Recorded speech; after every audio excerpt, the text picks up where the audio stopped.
We're gonna forget. We don't want that. Hey, everybody. Welcome. This is Natalie Cutler-Welsh. I am the go-to girl for social media, helping to make business fun and fabulous for women entrepreneurs around the world. Today, I'm talking to a fabulous lady. Amanda Betts has joined us. This is her first blab. Yay! I think she's going to love it. I did interview her on my podcast, on the Go-To Girl podcast. So if you want to listen to more of Amanda, you can check that out later on. It's on iTunes as well as Stitcher Radio. But today, we're going to be talking about learning from failure and creating a give back business, which I love. So this is the Inspire Hire show that I co-host with the lovely Lisa Black and Natalie Tolliff. And we do a weekly show this same time. I think it's 1:30 Pacific. It's 10:30 in New Zealand, where I'm living with my Canadian accent. And we do that on a weekly basis. So you're going to find amazing people being interviewed and get inspired for your life and business. So today I've got Amanda as my guest of choice. And she's going to share her stories, you know, the wins, the struggles, and how she's managed to amazingly turn that around, get some amazing contacts, some great media coverage, and create a business where she's giving back and her heart is always in the right place. So welcome, Amanda. Thank you so much, Natalie. It's so cool. So can you, I think what I always like to do is give people a little chance to give us an idea about like who you are right now, and then how did you get to be here? And of course, it's going to be a fluid discussion rather than a like actual step-by-step interview. But if you can just paint us a picture, like what are you up to at the moment and how did you get to be here? Okie dokie. So, I always sort of say that explaining what I do is a little bit like explaining Pulp Fiction in 2 sentences because it's just so massive.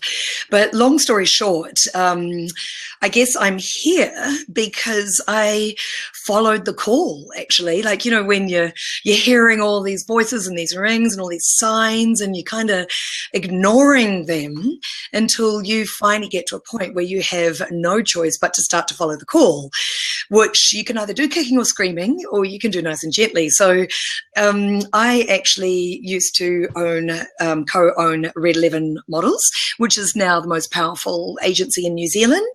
And I did that in 2005 when I took a leap of faith. The last time I took a big leap of faith after working with people.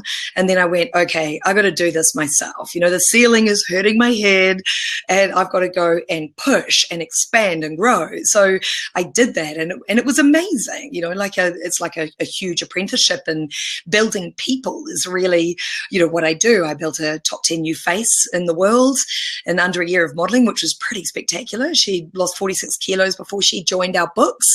And you know, just turning these people into, you know, wealthy people and abundant people in every way. Kilos. Was that like, you know, because the modeling thing and people lose I know, weight. right? Right. So I know, 46 kilos. It's like heavier than my child. That's like how much I weigh. So yeah.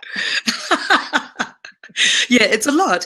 And it was a really good thing, actually, because her name's Holly Rose, and she actually committed 2 years, you know, to losing the weight. So she did it really, really sensibly and over time. So it became a way of life for her, as opposed to, you know, going on some sort of diet and exercise program and then not being able to maintain it. And especially when she was ready to fly, you know, like anything, you know, you only got to get yourself ready before you turn up to the starting gate. And then when the gate opens, you want to hit that ground running, which is very much what she did. And she did, you know, like building her in such a short space of time, you know, with all her dedication and hard work. And you know, it's definitely a team effort, although I was responsible for, you know, pushing her and driving her as far as her modeling was concerned until she was handed over to her international agent. But yeah, she lost 46 kilos. It's impressive. So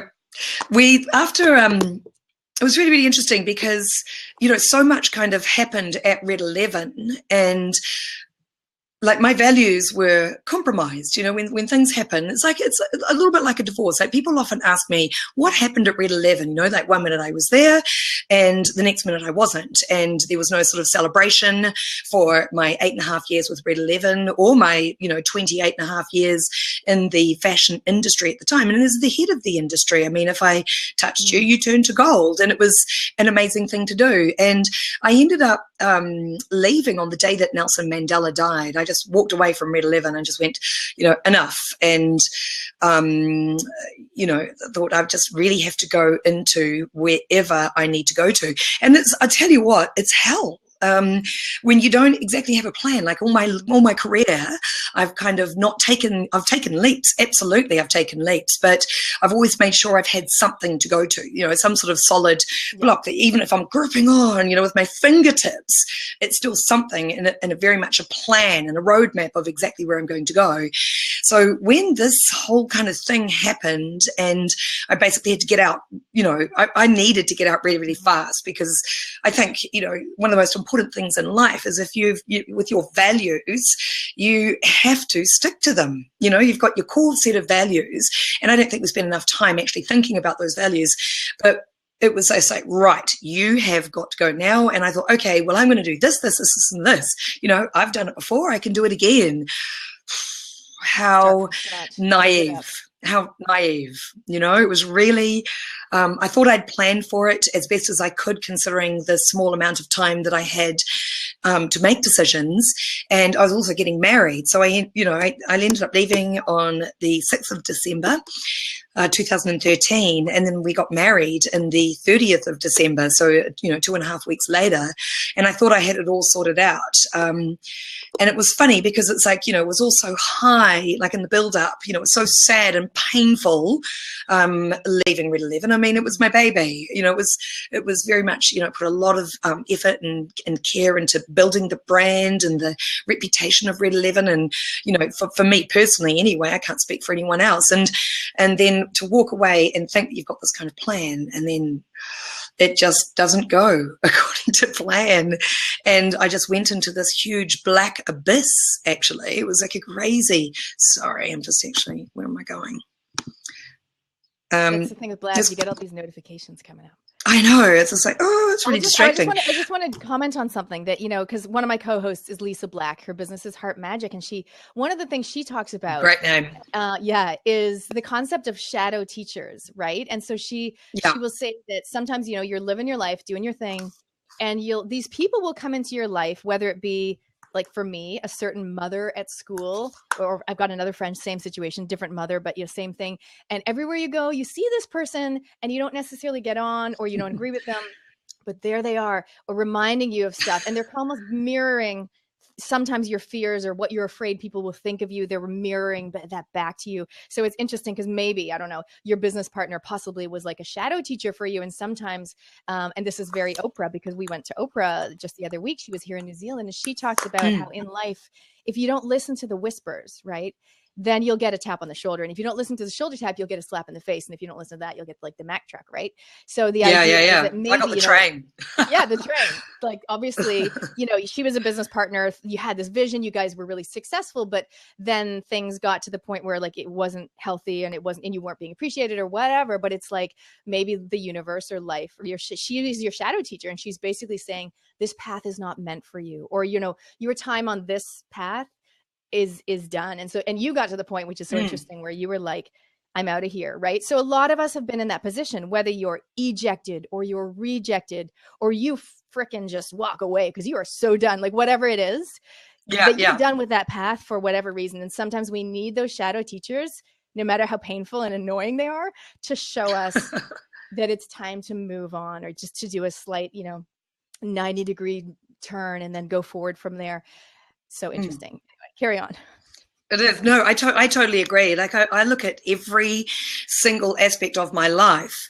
I always look at it in observation mode if I can. Yeah. So when I'm too far in it, I then step away from it, because it's like, even if you've got glass, and you're pressed up against it, of course you can't see anything. And every time you breathe, you're fogging up your view.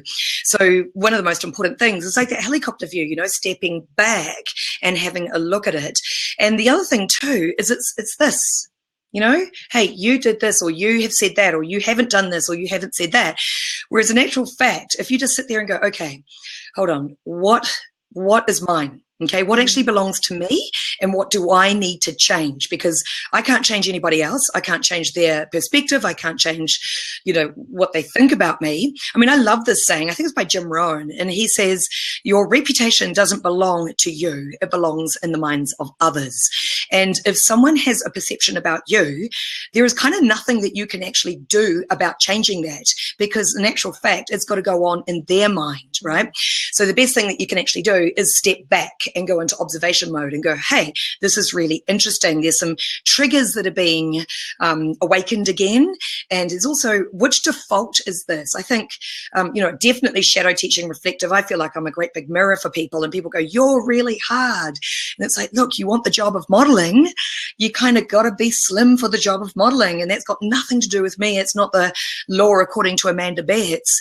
It's it's the universal law for the job that you're going after. And it's just like, at the end of the day, if you want to do public speaking, but you're absolutely petrified to speak, well, guess what? You won't be able to do the job very well, will you? So it's one thing that's like a really, really helpful when you're absolutely right. When you're going into business or you're looking at what's going wrong. I mean, I just see those as really great roadblocks in your amazing race. And there is no way through them except for through them. You can get around them and over them and under them to a degree, but there comes a point where you have to go through it, and it hurts and it's painful, like growing pains are. I mean, there's no such thing as easy growing pains, that they're really, really painful. But obviously, once you've pushed through it and forged through it and taken responsibility for your part, that's when you can really open up your stratosphere as far as what you want to do next. And so in terms of what you did next, right? Because there you were teaching beautiful people how to be skinny and walk the catwalk. And now you're working with teens again, but helping them in a totally different way. Mm-hmm. It's interesting because, modeling is so much more than that actually, Nat, because it is a career. It's like at the end of the day, modeling got me here. It's a platform. It's a really amazing platform that allows you to explore as far as your creativity is concerned. And I think without creativity, you have nothing. If you're not exploring and pushing and forging and all those kind of things. So then when I left Red 11, I did go into a black abyss, and I thought I had it worked out. And that was really fascinating because I think when you're an achiever, when you kind of go, okay, you know what, I'm going to do this. And what do I need to do that? So I call it, it's like goal setting. But as I say to, any I work with, it's destination setting. So let's say if I want to go to Wellington, right? I want to go to Wellington for a weekend, or I want to go to Sydney for a week, or I want to go to the USA for a month, right? So what I'm going to need to plan for a weekend in Wellington is going to be different to, what I'm going to do to go to Australia, and then the USA, etc. So when you think you've got it all worked out, you go, this is where my destination is. And then you can work backwards and go, well, is this every single thought, word, and action? Is this getting me closer to my destination, or is it pulling me back? But when you think you've got the destination sorted out, and then you go into the fog and you can't see, the wood for the trees, you can't see shit, quite frankly, and you think you're going into a certain direction, and all of a sudden I was tacking way, way out. And so then after that, I had to let things unfold, which was like, oh, what do you mean?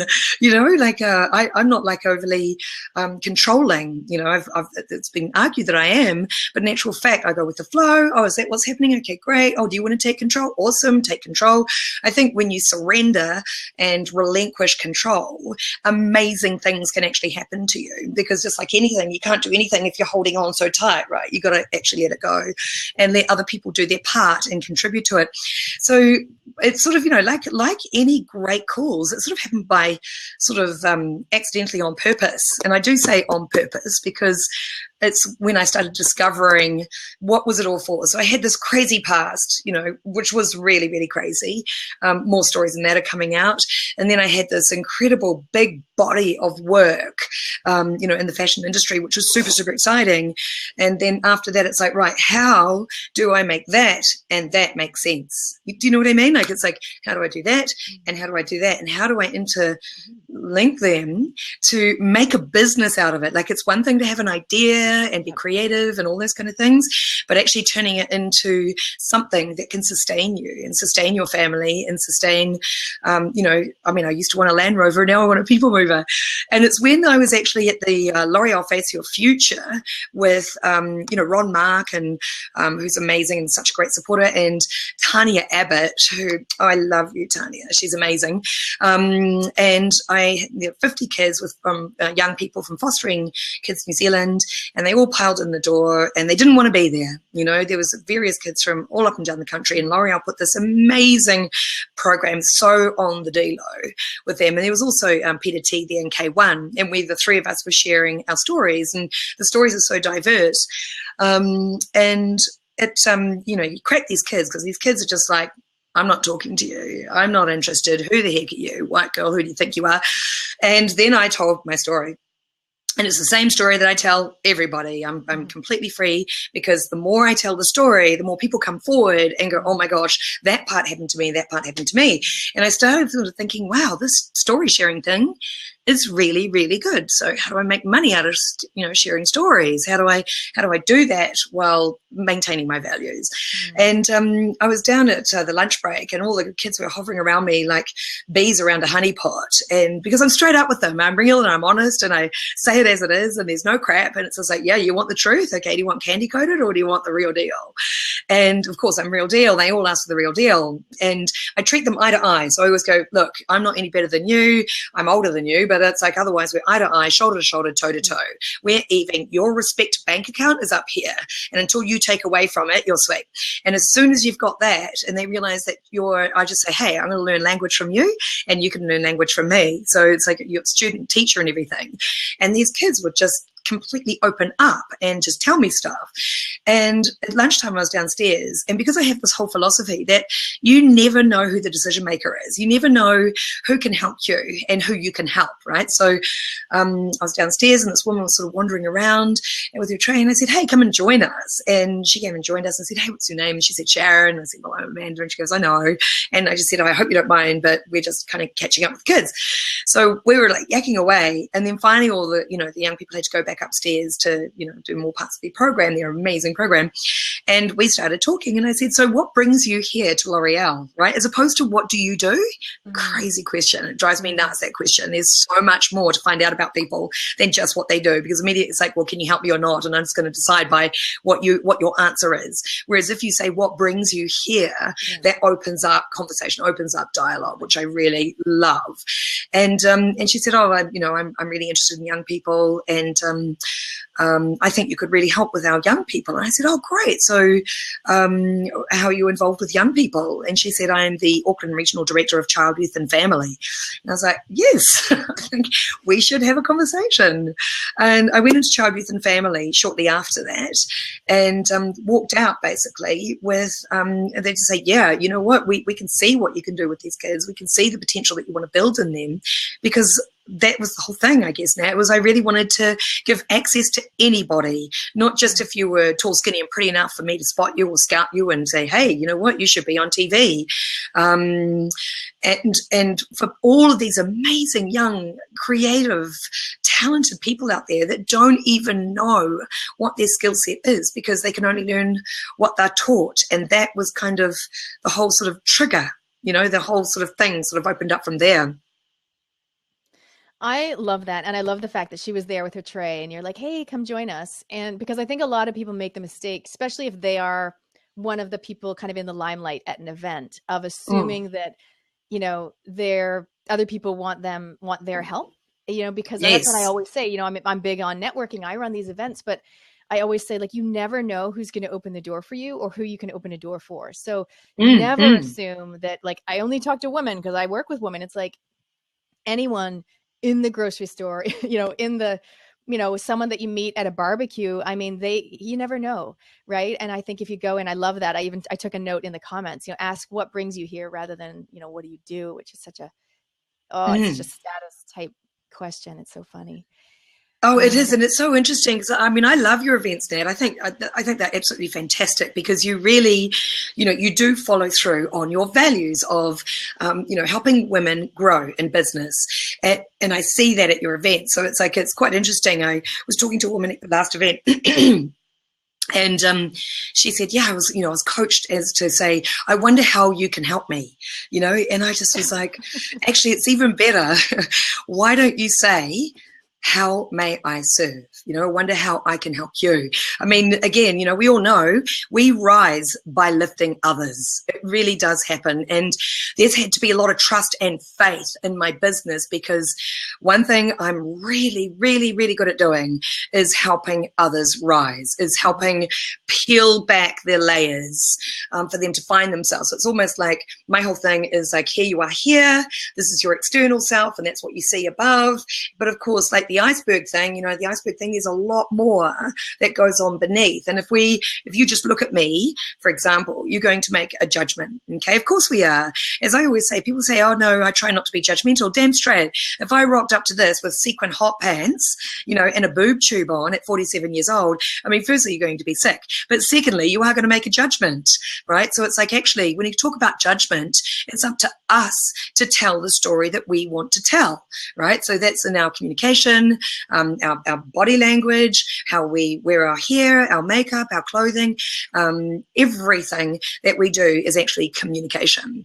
And this is the thing that really, I'm really quite passionate about, in case you hadn't noticed, is that young people are not really understanding. They're so ahead with technology, damn straight, I'll give them that. But they do not understand personal branding, and they do not understand how social media can build their business and attract opportunities rather than having that go out there and get it, got to grab every opportunity. Yes, you have to grab opportunities, but sometimes from being really still and using social media in a really, say, positive way and branding in a really positive way, then you attract the right things to you. So it's those kind of things that I'm now, trying to teach my young people. And wow, I've got some interesting young people I'm working with.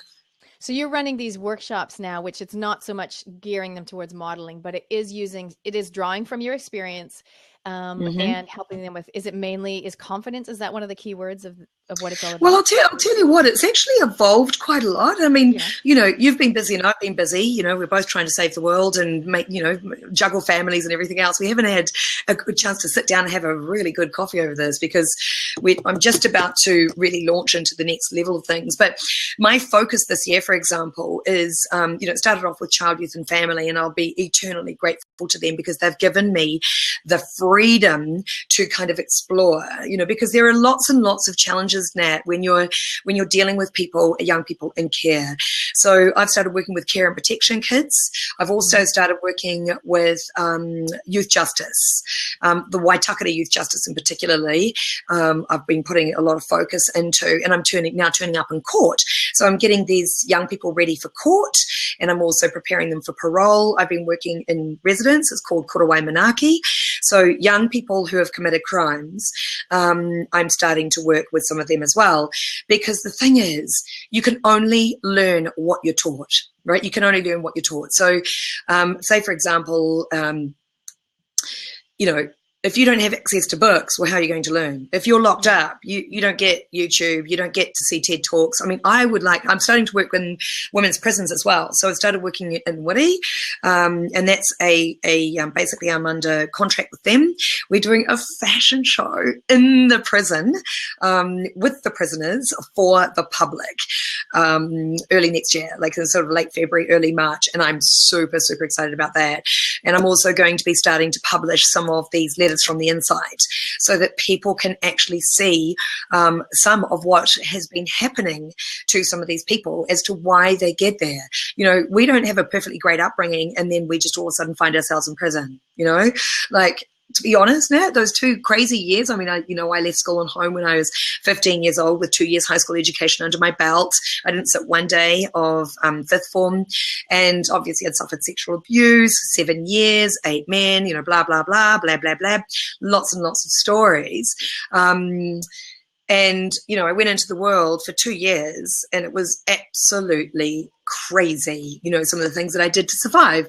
And if I had have had a loving and supportive background and, you know, like if I knew my boundaries, you know, I mean, it was so strict when I was at home. I had no freedom, no space, no privacy. And what happens to me, it's like, well, if I go and put this pen down your throat, what are you going to do? You know, you're going to push at me and you're going to rebel.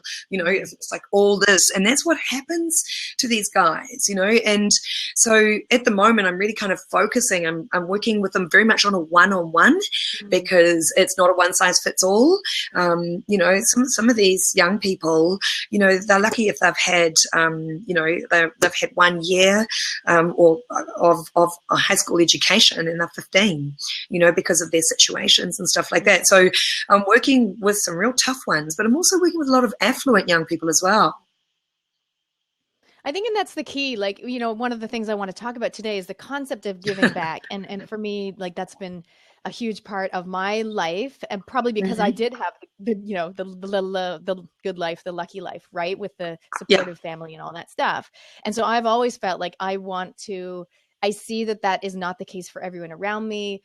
I want to do what I can. And I kind of have this, who am I not to? Like, how can I not like have this sense of urgency to help people, right?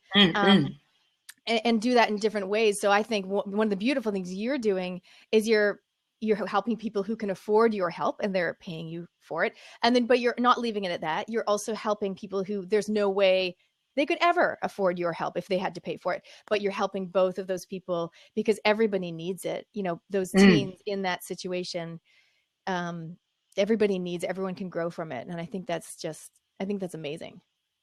Thank you. I think the other thing too is that, you know, one of the frustrations, you know, and this is the whole thing too. I wanted to talk about some of the frustrations as opposed to, and I just did this and I came up with this idea and it was really amazing.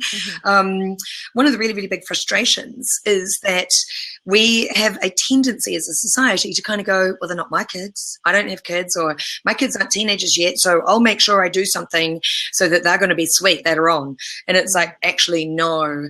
One of my young people, for example, has been clean of synthetics for 6 weeks, which is such a huge achievement. Can you imagine the behaviors that aren't happening because she's been on synthetics for 6 weeks? Another one has been discharged from youth justice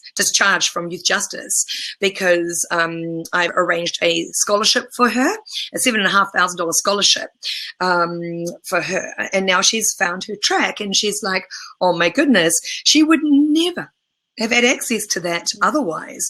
So what I'm doing is I created the Bridge the Gap Project, and the Bridge the Gap Project is a space to help give access to people, to confidence building experiences, to change their life, to give them the line of hope that they would not be able to get otherwise in their family environments. And I call upon all sorts of mentors and people. I'm so well connected. Connecting people like you, Nat, connecting people's my thing. I love it. It's like something, you know, and that was another part of the business that I wanted to do, is like, how can I connect people and again, make money out of it? And it's not to make money for me. I mean, one of the things I have to be so careful of in this business is I have to make sure I do not judge. You know, when somebody, you know, buys a Louis Vuitton handbag, it's not my place to go, oh my gosh, do you know what I could do with the money of that Louis Vuitton handbag? Or even a bottle of wine. You know, it's like I go to buy a bottle of wine and I'm like, oh my gosh, I can actually dress a teen, you know, a disadvantaged teen for the price of this bottle of wine. So it's a really interesting balance, because you've got to make sure that you sustain yourself and look after yourself, and you've still got to do the business side of it, like the return on investment and the call to action and, you know, all of the things that you're trying to learn, when all you want to do, I just want a big fat injection of money so that I can develop and educate these youth, because education, the way that it's been, is just so old school. The amount of people that I know are doing degrees because they think that's the only way that they can get into something. And I just sort of think there's a lot to be said about life experience and helping others and learning from others to expand your own business by, asking lots and lots and lots of questions. It's interesting with your journey because you've got these amazing connections, partly because you're a networker and you're a vibrant personality, partly because of, the history with Red 11, right? And I know now that you said you went through the dark period where you weren't sure what to do, and now you've found this amazing thing and you've started the Bridge the Gap project. Do you find that now you've got doors opening, opportunities, but you've got so many people wanting a part of what you're doing or wanting to either help you or wanting you to help them? How do you deal with that? It's that's a really good question, because I actually hit you with that question, actually. Just like, one of the greatest things I learned from someone who's a multimillionaire and was involved in Ice House.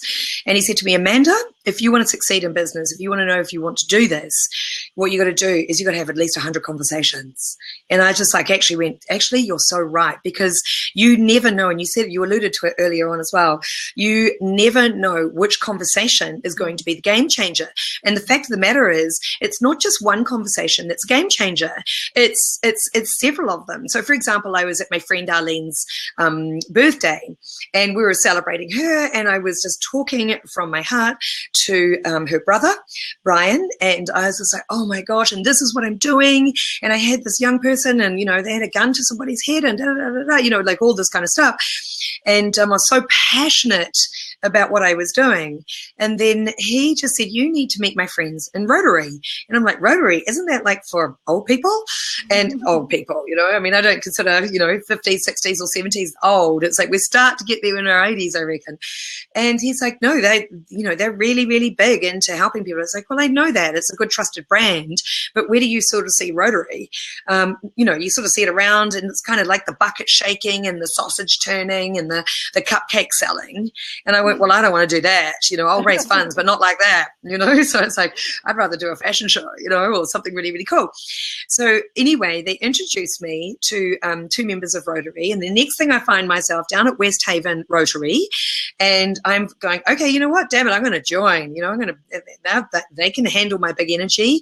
I've got two Rotarians who have offered to be on the board of trustees for the Bridge the Gap project. So it's just like, oh, great, double trust, right? So it's like that helps with bridging the gap, because you know what? We've got a lot to learn from people that have been there, done that a few times over. And I sort of feel like I'm in the middle in my 40s, like 47, and then I'm dealing with these young people, and they're also teaching us. So it's like up and down, we're teaching each other things, right, to bring us all into this even keel.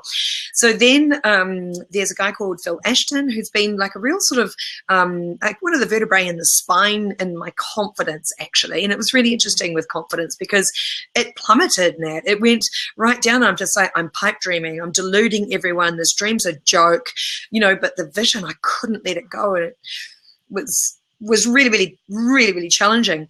But I went and saw him again, just spilled my heart, have a conversation with him. And he's like, right, well, I really believe in what you're doing, and I'm going to hook you up with this, and this person, and I will back you on this. And when I say back you, I'm not talking about financially. I'm talking about that another foundation in the ground.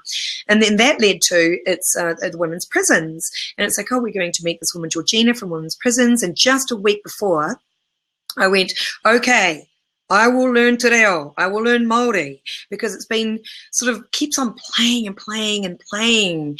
Winston Peters thought I was Māori when I met him, and I aced it at Māori at school, and I don't even know how I did it. And there just seemed to be and I was the special guest speaker for the Māori Child, Youth and Family conference. And I was like, what the heck, all this Māoridom around me? Okay, fine. And I just went to the universe. Okay, I'll learn it. You better show me the person then, because I'm not doing anything until it lands in my lap, right? So I made the decision, and I thought, that'll keep it quiet for a little while. Next week, Georgina's there. I meet her, clear my diary out. I'm like, because the prisons was on my goal list, but it wasn't on my goal list until next year. And next thing, she's like, great, let's get you into the prisons. And I'm starting to work at the prisons. But the most unbelievable thing, she has actually finished a full year of immersion in Te Reo, where they don't speak one iota of English. And I just went, oh my gosh, there it is. And I think that's the biggest thing about business. And so, of course, I've enrolled for the course, and I don't even know how I'm going to fit it in. And I'm turning up, and I'm not good at it. I'm not good at Māori. You know, I sort of knew 10 words, but I had a karakia, like a little prayer, within the first session, which we all did. It was guaranteed, and I did it. And I just went, that whole Michael Loshia thing with law of attraction, has somebody done it before? Yes, therefore it can be done. And I just like, and that's how I've been applying everything as I build this business. And so, yeah, it's Te Reo for me next year. And again, conversation, which leads to another conversation, which leads to another conversation. But in the meantime, with Georgina's daughter, who's an incredibly, incredibly talented artist, and she made this incredible driftwood bodice.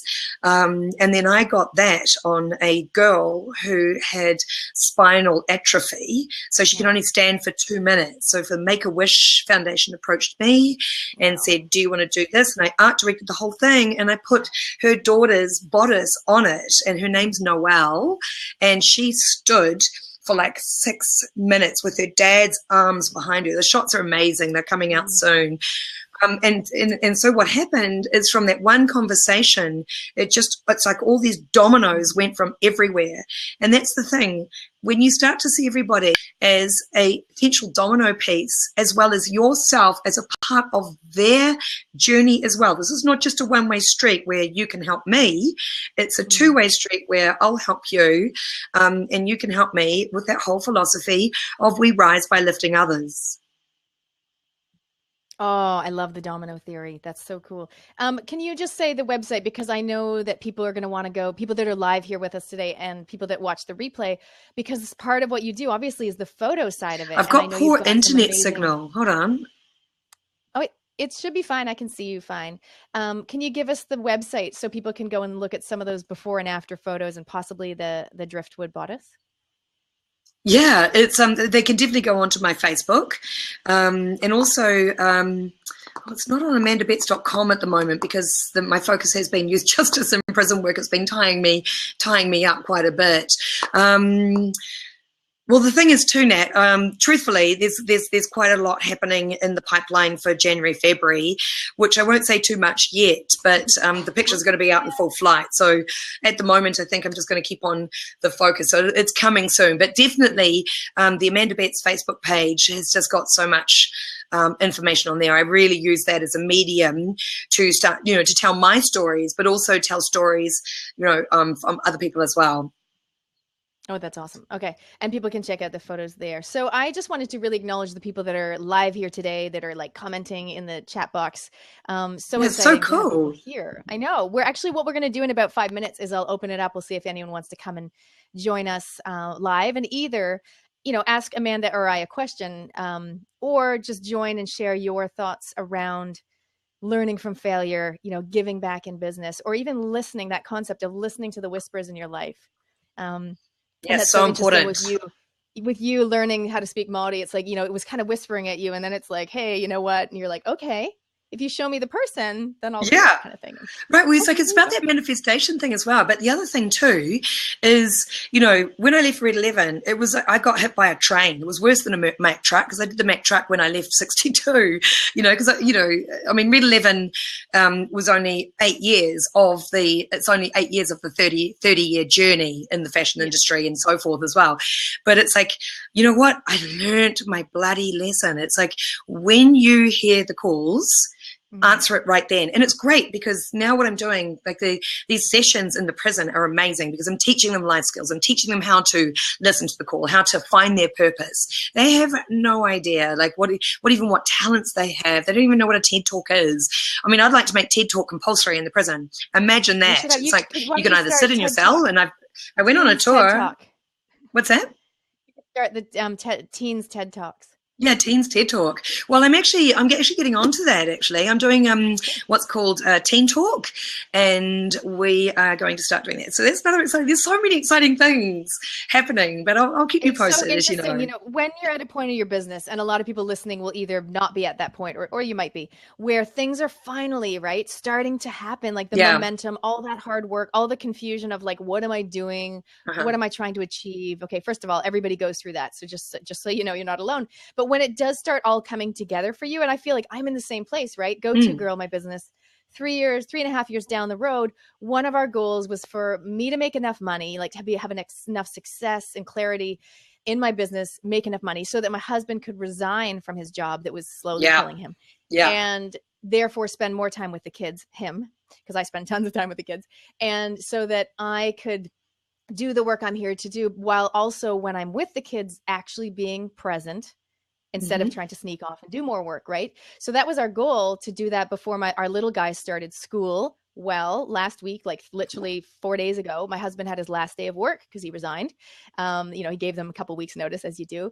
And so now we basically are swapping roles. And that was one of our goals, was that after me, 9 years of being the at-home, work from home, squeeze it in mom, it's like I'm now the primary breadwinner as such, and he's going to be the primary caregiver, which is so interesting and so much fun. And I think it's cool when things start happening in your business. And again, like you, all these opportunities, people are wanting to partner with you and do co-hosted workshops and things. You still need to stay true to your goal. Like, you need to remind yourself, wait a minute, what am I trying to achieve? Is this aligned with where I'm wanting to take my life, my business, my people? And then say yes or no accordingly, which for a lot of people that like you, because we're very give based people, it's hard to say no, right? To some, if you want to help them. Yeah, well, it's a natural thing. And also because, especially if you've got that and you're an opportunist as well, you're in real trouble, because you see an opportunity in everything and in everybody. So that's been one of the biggest challenges, right? As I always say, like, the complexities surrounding that. It's like, I got that one from Simon, who works in corrections. Instead of like looking at something as, say, a barrier, which is obviously a block, you can't see anything. A challenge is like, okay, it's going to be a challenge, but I'm going to roll up my sleeves and I'm going to get onto this. But if you go, complexity surrounding that, it goes back into that observation mode again. It's like, how am I going to get around this? This is really fascinating, instead of being in it. But yeah, absolutely. That's one of the complexities surrounding what I do, that I have to, you're constantly having to bring yourself back on focus and on track and go, hold on, does this align with my goals, my vision, and what I wanted for myself? And I totally agree with you, Nat, in that sense of, that's something all of us, I think, even if you're in this, if you're watching this, you will be interested in you and me and all the people in your and our networks. We all are cut from the same kind of stone, and we will constantly find ourselves, stretching ourselves. And it's just one thing that's really, really important, to stay focused on the goal. And then, of course, as you say, things start to flow to you, and that momentum and all that hard work, I feel like I've just absolutely hard grind for 2 years. And I'm like, dude, I'm way too old to be doing this after my apprenticeship. I mean, come on, 30 years in the fashion industry, a heck of a past, and I'm still somehow in an apprentice mode, but actually it's not. It's been setting everything up. You got to dig the holes down and relay the foundations when you're starting something absolutely new from a failure, a supposed failure. Because I had to scrap it and start again and find a new piece of land, if you like. It was like walking away from your house, and then you've got nothing except for what you've got from that house, and you're starting all over again. And of course, it was like laying new foundations down. And of course, what happens with that? Lots and lots and lots of digging. I was being up to my eyeballs in dirt and mud, and then it would rain and all my holes would fill up again, and I would dig them out. When's it going to stop? And then all of a sudden, before you know it, you've got your foundations laid. And then, as you say, like once your foundations are laid, it's really quick to build the walls, ceilings, and, the plumbing and the electricals and all the little bits, are so much quicker. The foundation is where the really big work comes. And, I love that book, 3 Feet from Gold. How easy is it to give up because you're so tired of digging? But it seems like the universe at just the right time, when you're just about like enough. Like I remember even like 2 months ago, I was like, that's it, I'm out. I'm going for a normal job. Screw this helping bloody save the world business. It was way easier when I was just, promoting people. It's like, I just want normal. But of course. Exactly, but that's not your true path. And quite often, right, it's like people will build a business based on their experiences, amazing ones, horrible ones, and they'll draw from both of those things in order to help the people they're meant to help. So obviously all that digging needed to be done for you to help to the people that you're helping now. Hey, I just noticed that Lisa Black, one of my co-hosts, is on the call. So we'll either let her join in or her and somebody else if they want to come Yeah, in. well, I'm also on 5%. I did a really stupid thing because I've just packed my bags. I'm about to leave Auckland. I'm only on 5%. So if I all of a sudden disappear, I'll just come down and join you. There's a battery. I might, depending on which battery you have. Yeah. I've got a MacBook Pro. Yeah, that one. Yeah. I don't know where it is though. Upstairs somewhere? Yeah. We'll see how we go. Sorry about that, my darling. Here we go. Lesson number one. You never stop learning, do you? It's all about the battery. Yeah, that's cool. So Lisa or anyone else, if you want to click call in, I think it says either join or call in, then you can join us now. But I wanted to say thank you to you, Amanda, so we don't leave you, because this Blab show, we call it Inspire Higher. And like, you have inspired me ever since the day I met you. We had this connection. I think we're both really loud, outgoing, but we're also like, we have our heart. And I love we just wear our heart, and we just and we tell it like it is, and we are who we are, which I think is really cool. And you have inspired me by the shifts you've been making and the differences you've been making on these lives, not just the teenagers, basically everyone you touch, I think. And so thank you for coming on and inspiring us all higher. Well, I love your show. I think it's such a great idea. I'm going to be such a big fan of it. And thanks to you as well, just for the constant generosity, because I've just learned so much from you, and I continue to learn so much from you. And I'm just so grateful that you give that as well. So it's like, you know, right back at you, girl. We've got Lisa coming in. Let's see if Hi, we can Lisa. give you girls a few minutes together before we wrap things up. I'm makeup free because I wasn't anticipating getting to play and saunter with you lovelies, but I thought when I saw the opportunity to hang out with Amanda and Nat, I thought, seize the day. Good on you, girl. How are you? So good. This is a great conversation, Amanda. I knew that you would just be amazing today. It's so powerful just to hear you talk about how don't dismay with all of that deep digging, because I think it really is disheartening for people that have the illusion of a successful career who have to rip back and peel back, like you're saying. But I didn't catch the conversation before, but this is about alignment and true path. Hey, this is about really honoring what we're here to do. Well, I find it really difficult too, because you quite often go to these events and you watch these things and you read books and magazines and all that kind of stuff. Like Psychologies, I love Psychologies magazine, for example, amazing. But then you look at it and you just go, everyone's doing it. Where's the stuff about the bloody hard stuff? I mean, you know, it's like, if I had have known, you know, because I did it with Red 11 before, so I guess, you know, I thought, okay, well, I've done the big digging. I've dug so many times. But what I didn't actually realize is I didn't really realize that, you know, there's a really big difference. Like, building Red 11, I say, was like building a house, right? Which I thought was really big. It was a big sort of 2-story house, maybe 3-story house. I mean, but what I actually realized is what I'm doing, with a hot tub and a pool. This time what I'm doing is building a shopping mall, which, you know, I was just like, what was I thinking? You know, like, I wish I was way more financially prepared for it, because I've been living on the smell of an oily rag, and like really living on the smell of an oily rag, because I've been putting the reputation first. And, you know, Red 11, like anything, you know, if you get a chance and an opportunity, going to go, hey, you know what, we've done really, really well out of this, and so now's a really good time to sell. But if you have a divorce, which is what happened, when you have a divorce, you cut your ties and you walk away, and you have to go, screw the money. That is the hardest thing to do, especially when you've got none. It would be sweet if it was just like, sweet, I just sold my business, I got $1 million. Dude, I didn't even get half my annual package, right? And which was crazy. And so, and then going into getting married, well, that's not a cheap thing. And it was like, too late, the baby's head is out. You've got to go the whole way. We had 30 international guests coming over. All of a sudden I couldn't go, oh, actually, now's not a good time for us to get married, because everybody had already booked their flights from Perth and Australia and Ireland and the UK and Scotland, and, you know, and so I was just like, oh my gosh. So it's that kind of stuff that I think we need to make sure that we do spread the word more, so we don't go, when we feel like giving up, we go, that's okay. I remember when Amanda and Nat and Lisa were like talking about the shitty digging, and it's like, it doesn't stop. It's like, are you kidding me? You know? Yeah. So thank you. You seem to have so much grace, you know what I mean? I can feel you just behind the screens going, just having to breathe through it, sweetheart.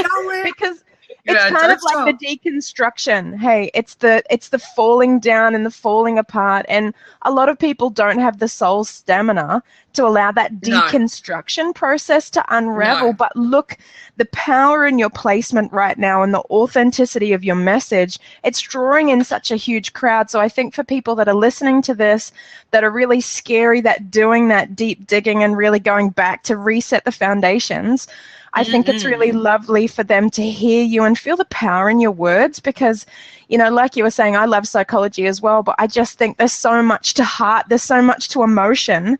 And when we speak with conviction and truth, that translates into trust, and that translates into movements and money and amplification, you know. So I'm really excited that people are hearing, do you know what I mean, a few of the different phases that you've been through, sweetheart. And you're the same, Nat, like, you know, that the humble background and such a powerful foundation that you're standing on now. So finding your true path. I'm loving this month. I'm loving this conversation. I wonder if we should invite anyone else on, like Ruby Toad as someone that I know, and she's been doing some digging back. See if Ruby wanted to join us. I know Amanda's literally got like a tiny bit of battery left.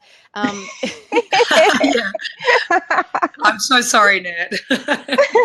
Living and learning every day, I swear. If Ruby wants to join in, or anyone else that's there, just for a quick question, and then we'll wrap things up. It's so interesting. So we've been talking about learning from failure and creating a give back business. So yeah, Lisa, I was just telling a friend of mine about your book the other day. Your book, is it called Heart Magic? Heart Healing is my first book, but what's funny is I was writing just then.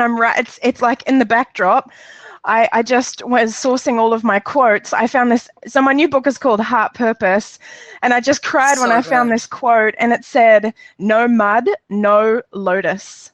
And I was just oh, that's so weird. Just talking about the mud. And Nat, you're going to be happy to hear that I'm actually writing Heart Magic later on this year, because it's really the initial book. It's funny how you realize I kind of launched out from where I was. Now I'm really launching into Heart Purpose, really helping people to find that alignment. But now I've realized I need to go back to the beginning and help people to understand the power of emotion, and that when we have a clear heart space, we're actually far more capable of manifesting our intentions. If we're blocked up with the gunk of the past and we're angry or we're bitter or resentful, it literally just blocks us in. Oh, who do we have? Louisa Rook. Yay, let's hear from Louisa. I think Louisa's sorry guys. So she's going to try to help Amanda. If Amanda cuts out. Ooh, that lighting's issues here. Hang on. Yeah, her lighting. Look at her lighting. She's standing right next to me. Look. Oh, beautiful. Wow, you got good lighting there. Yeah. Hey, I'm so glad you're writing those books, Lisa. When? No, I said I'm so glad you're writing those books. Yeah, so am I. You know, I only just finished my client work last week, but there's no rest. Hey, you just kind of straight into that next book, and it's just I wrote like 2,000 words yesterday in a couple of hours, and it was just so liberating. Have you heard of Ishtar? Actually, Amanda, I think we spoke about this goddess. She was a Mesopotamian goddess, Ishtar, with the descent, the 7 veils, and then she ascended. Oh, yes. When we were at Nat's event. Yeah. So that's actually the lead story for this book. And it's actually, when you're talking about learning from failure, it's about loss. How loss is actually that pivotal turn point that causes us to descend so deep, and that quote that our wounds are where the light gets in, that's when we start to ascend. And you're ascending beautiful. You've got your majestic hummingbird wings, and you are ascending, and it comes from a place of total and utter loss. Yeah. So what you're talking about is just so in alignment with this. I'm talking about Ishtaring. I want to make it a thing to Ishtar. Ishtaring. Yeah. Because that cave thing, like I always say, the diamonds, the gems are at the back of the cave. You know, your fingernails are covered in grit, and you can't breathe because it's like it's all around you. And it's like that whole contrast clarity thing. And I use that very much in my work with my young people. It's like learning how to be in the shadow self, how to be in the dark, and how to be in the fog. The biggest thing is the fog. It's like that's when the panic sets in. And if if we're teaching that instead of maths, which a computer can do so easily for us these days, and spell check and all that kind of stuff, why aren't we teaching how to work with your shadow self? Why aren't we teaching how to sit tight in the fog and what to do when you can't see a thing, when you can't feel, and you only are going to have to go with your intuition, and from what you hear, not through your ears, through the call, and what you see, not through your eyes, but through your third eye, through all of that kind of work is what I'm wanting to bring into the light and bring forward in my work with these young people. I'm on a real mission for it. Suggest, you're slowly catching up, But can I just suggest that you also write a book, Amanda? Yeah. Yeah. I'm just making sure I'm not talking over somebody. Give someone else a chance with the talking stick. No. I think that you've got such an amazing book in you, and it would be amazing. Nat, I can't hear you, honey. Okay, Lisa, can you hear me? Oh, there we go. I can hear you, but you're a bit faint. Oh, that's weird. Okay, I was saying, Amanda, you should definitely write a book, is what I was saying. Oh, I'm going to write one. I'm actually doing a few chapters over the Christmas break, just among all the other gazillion things. I've got like 6 books of me, at least 6 books. Yeah. I love it. Yeah, Amanda, thanks. Yeah, I love this conversation. I wanted to talk to you about that, Lisa. I mean, hey, you're doing it, and I love, you're doing Heart Magic and Heart Purpose. Oh my goodness, please write one for me so that I can give it to my teenagers as part of my work, please. Thank you very much. Yeah, I'd like everyone I work with to read that.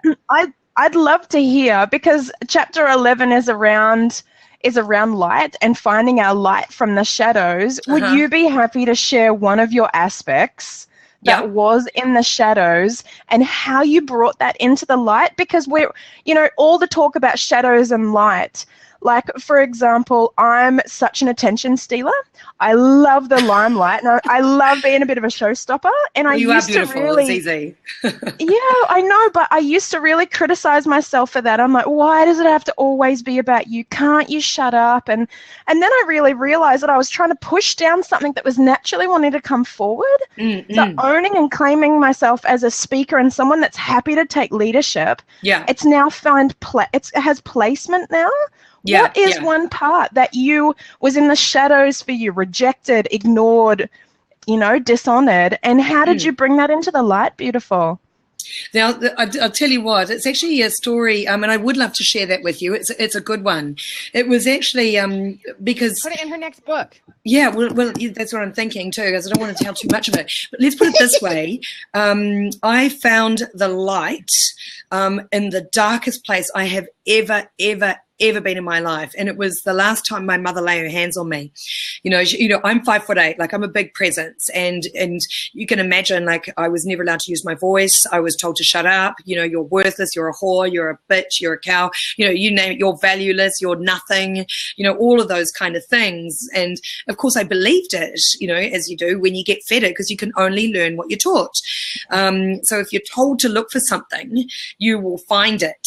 So if you're told to look for something ugly in somebody, you will find it.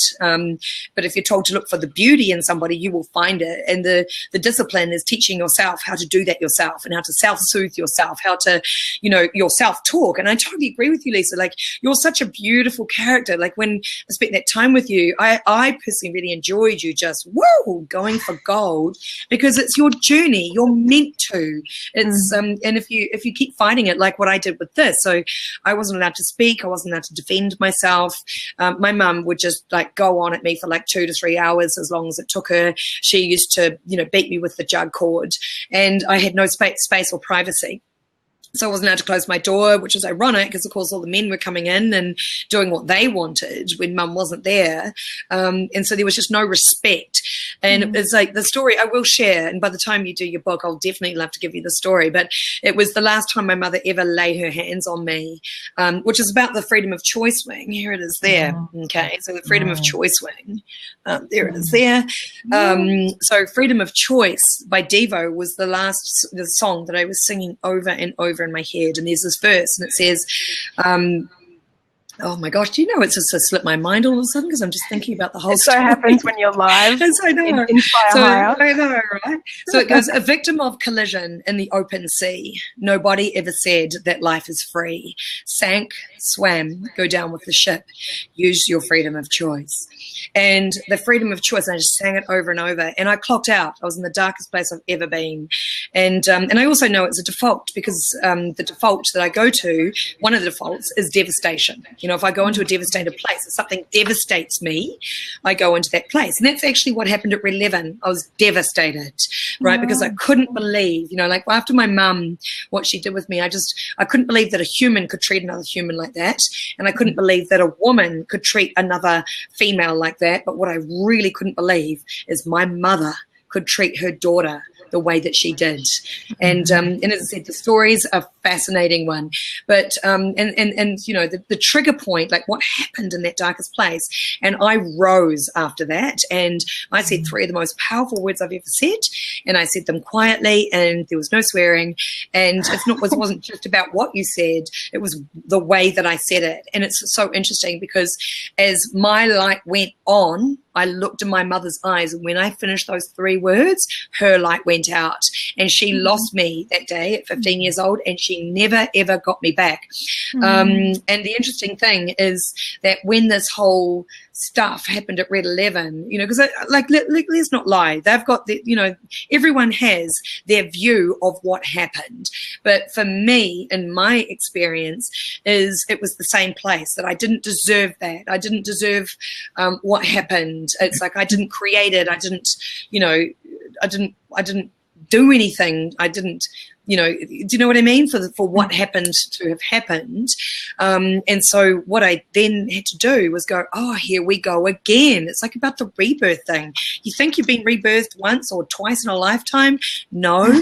The more you educate yourself, then you have to rebirth again because you can't stay the same. You're constantly, you know, elevating higher. And you know, it's like when like everyone's going, oh, you're going to start another agency? It's like, why? I'm already at the top of the game. I've already been up that mountain.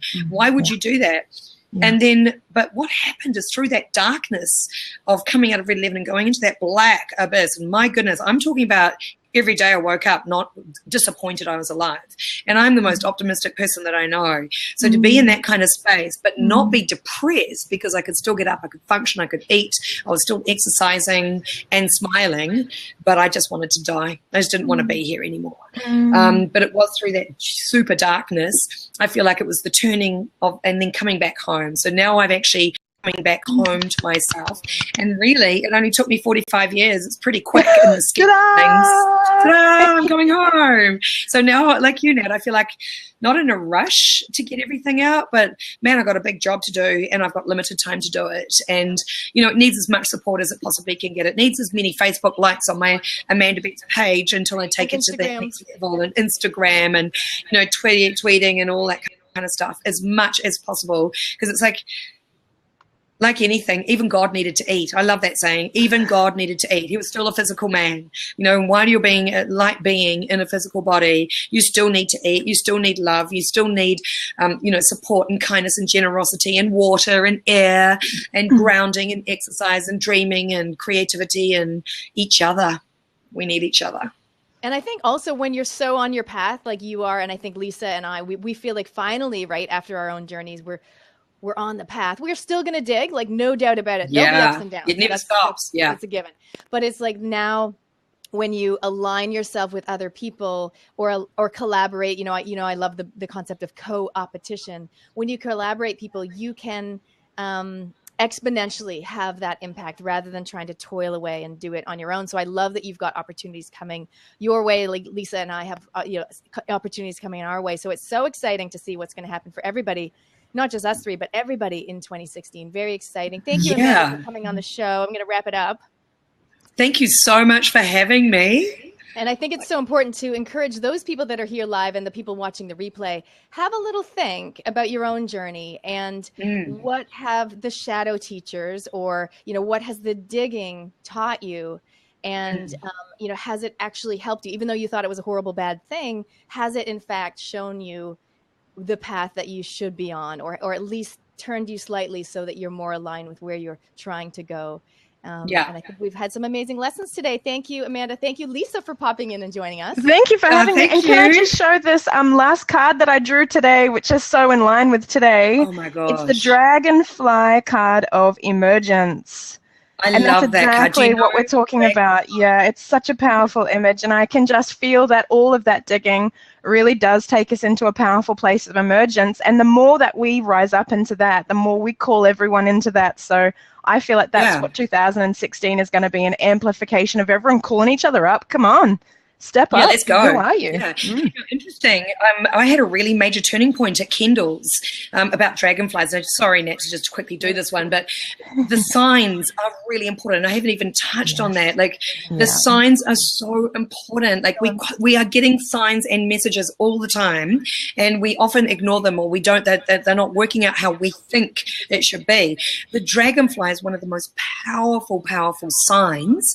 As far as I saw a dragonfly at Kendall's, and I looked it up, and I was like, I just bawled my eyes out because it's helicopter viewing and the power of the dragonfly. It's the most efficient insect ever, because it doesn't have to flap so fast to get so much power, and obviously goes up and down and sideways and all around the place. And of course has the helicopter view, the 360-degree view as well. But that's so interesting that you pulled that card. That doesn't surprise me at all.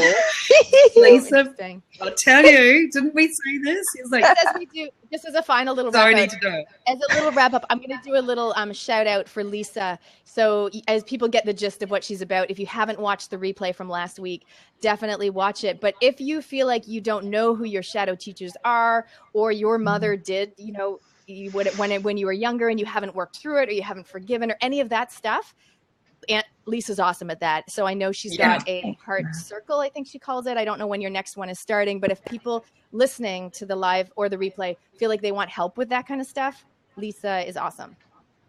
Thank you, I Nat. totally agree with that. I'm so grateful that I could jump in and play with you, lovelies. What a powerful conversation, Amanda. I'm totally cheering you, upholding you, supporting you, Thanks, honoring you. honey. Continue to shine bright, beautiful. Excellent. Hey, thanks everybody for joining us. I'm going to wrap it up. And as usual, we're going to appear weekly. It's a Tuesday, 10:30 in the morning here in New Zealand. But you can watch it from wherever you are. I know it's 1:30 Pacific time. So definitely stay tuned. Next week, Natalie Toloff is doing her interview. And the week after that, you get the trio. So it's Nat, and Lisa back again. So thanks so much. So Amanda. good. Thanks for everyone. Thank you, and honey. we'll see you next week. Merry Christmas, everyone. Merry Christmas.